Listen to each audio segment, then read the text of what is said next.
Assalamualaikum dan salam sejahtera kepada Prof. Dr. Dayang Junaidah binti Awang Jambul dan rakan-rakan. Tajuk pembentangan kami ialah kewajaran teori nomotetik dan ideografi dalam disiplin sejarah.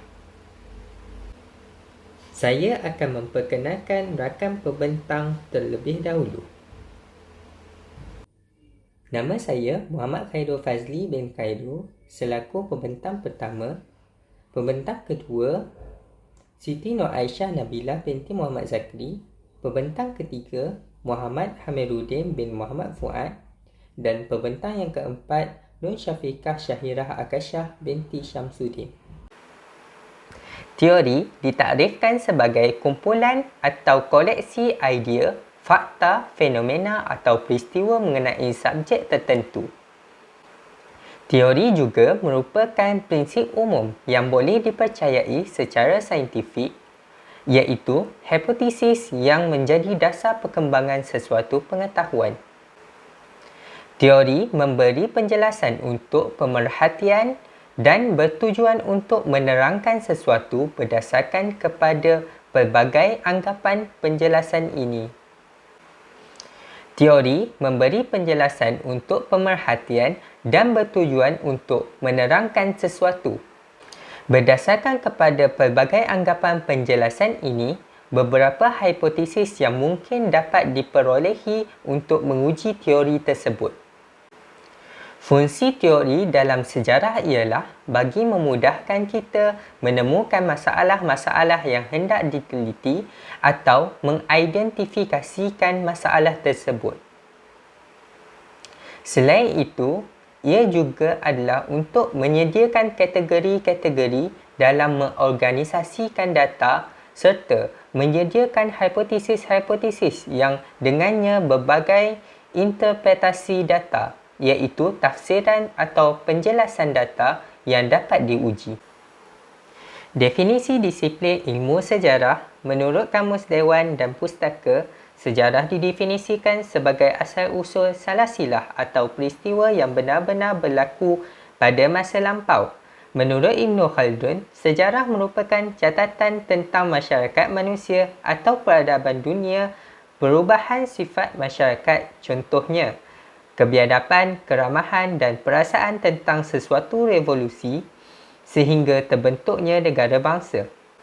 Sejarah juga merupakan sebagai suatu disiplin ilmu tersendiri kerana ia bersifat autonomi, iaitu mempunyai prinsip atau kaedah-kaedahnya yang tersendiri dan bersifat individu, iaitu khusus dan berbeza antara satu sama lain disebabkan setiap peristiwa yang berlaku berbeza-beza dan sumbernya abstrak.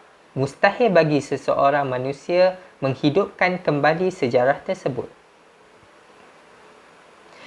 Menurut Mutahari, ada 3 cara mendefinisikan sejarah dan ada 3 disiplin kesejarahan yang saling berkaitan, iaitu yang pertama, sejarah tradisional adalah pengetahuan tentang kejadian-kejadian, peristiwa-peristiwa dan keadaan kemanusiaan di masa lampau dalam kaitannya dengan keadaan-keadaan masa kini. Yang kedua, sejarah ilmiah adalah pengetahuan tentang hukum-hukum yang tampak menguasai kehidupan masa lampau yang diperolehi melalui pendekatan dan analisis atas peristiwa-peristiwa masa lampau. Yang ketiga,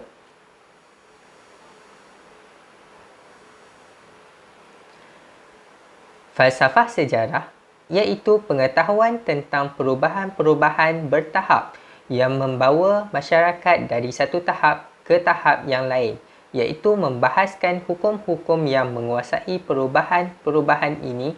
Dengan kata lain, ia adalah ilmu tentang menjadi masyarakat, bukan tentang mewujudkannya sahaja. Seterusnya kita beralih kepada teori nomotetik dan teori ideografik. Kedua-dua bidang ilmu ini dipelopori oleh Wilhelm Windelband, iaitu seorang falsafah Jerman pada abad ke-19. Menurut Wilhelm Windelband dalam bukunya yang bertajuk History and Natural Sciences pada tahun 1894, beliau menyatakan bahawa perbezaan bagi kedua-dua bidang ilmu ini dapat dilihat pada kaedah penyelesaiannya dan bukannya pada pokok persoalannya. Istilah nomotetik dengan istilah ideografik ni, kedua-dua perkataan ni berasal daripada perkataan Greek, di mana nomotetik atau perkataan asalnya iaitu nomos merupakan satu perkataan yang membawa maksud undang-undang atau peraturan, manakala perkataan ideografik yang berasal dari perkataan idios yang membawa maksud peribadi ataupun milik. Kita beralih kepada teori nomotetik. Teori ini lebih menekankan kepada teknik dan prosedur yang sistematik. Teori ini juga merupakan satu teori yang bersifat umum dan mempunyai generalisasi berskala besar. Teori nomotetik lebih bergantung kepada kaedah saintifik dan ujian hipotesis. Teori ini turut menggunakan pendekatan kuantitatif dalam menjalankan penyelidikannya. Seterusnya adalah teori ideografik. Teori ideografik ni merupakan lawan kepada teori nomotetik. Teori ideografik ni dia lebih bersifat tertutup ataupun mikro, yang lebih memfokuskan kepada kes-kes atau peristiwa individu secara terperinci. Kalau teori nomotetik dia menggunakan kaedah kuantitatif, teori ideografik dia menggunakan kaedah kualitatif untuk menjalankan penyelidikannya. Teori ideografik ini juga bersifat subjektif dan tertutup serta tidak mempunyai pola hukum yang tertentu.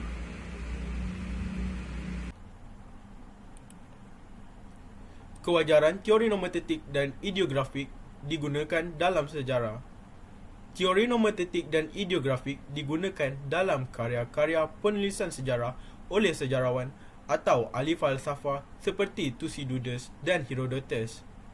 Para sejarawan cenderung mengaplikasikan kaedah kuantitatif, iaitu mengumpulkan data, temu duga dan rujukan, dan kaedah kualitatif, iaitu berdasarkan pengalaman dan penglibatan sejarawan itu secara terus sebagai metod penulisan karya mereka.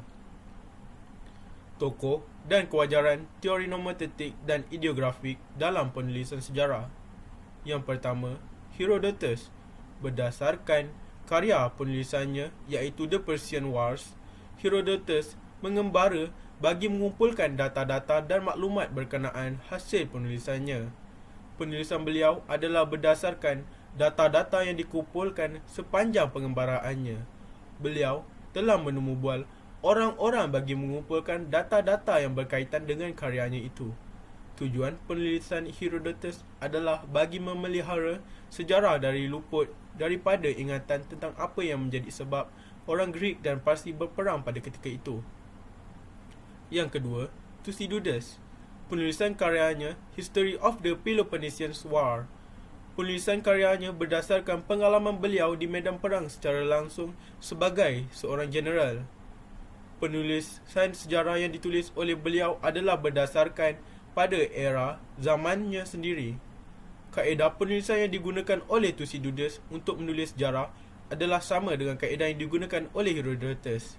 Yang ketiga, Ibn Khaldun.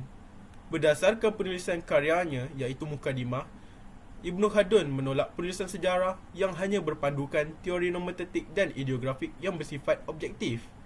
Seperti yang diketahui, penulisan sejarah yang melibatkan pengalaman penulis secara langsung akan menyebabkan berlakunya pencampuran emosi penulis dalam karya sejarahnya yang menyebabkan adanya unsur ketidakadilan atau berat sebelah dalam penulisan karya mereka.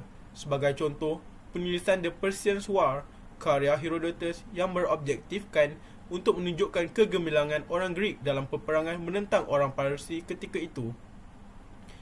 Ibn Khaldun berpendapat bahawa manusia cenderung untuk berlaku tidak adil dan adanya unsur berat sebelah dalam penulisan sejarah yang dapat memberikan keuntungan kepada mereka dan lebih memilih untuk melebih-lebihkan atau memuji pihak mereka.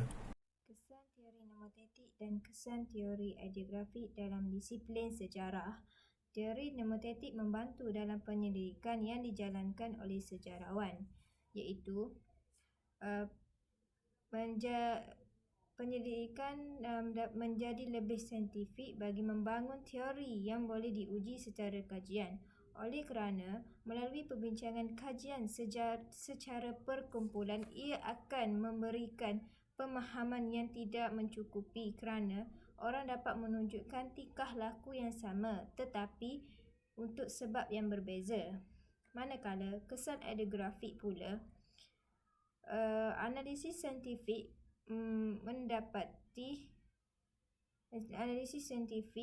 membantu dalam mengenali sifat individu, iaitu dengan mengkaji variasi individu dari semasa ke semasa.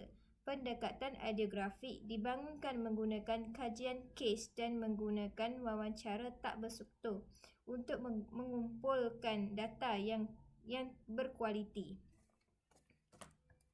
Menurut Muhammad Yusuf Ibrahim, sejarah adalah satu disiplin ilmu pengetahuan yang mempunyai konsep dan teori, kaedah atau tata caranya dan juga falsafah yang tersendiri dalam proses mencari dan menentukan sifat. Akhir sekali, kesimpulan.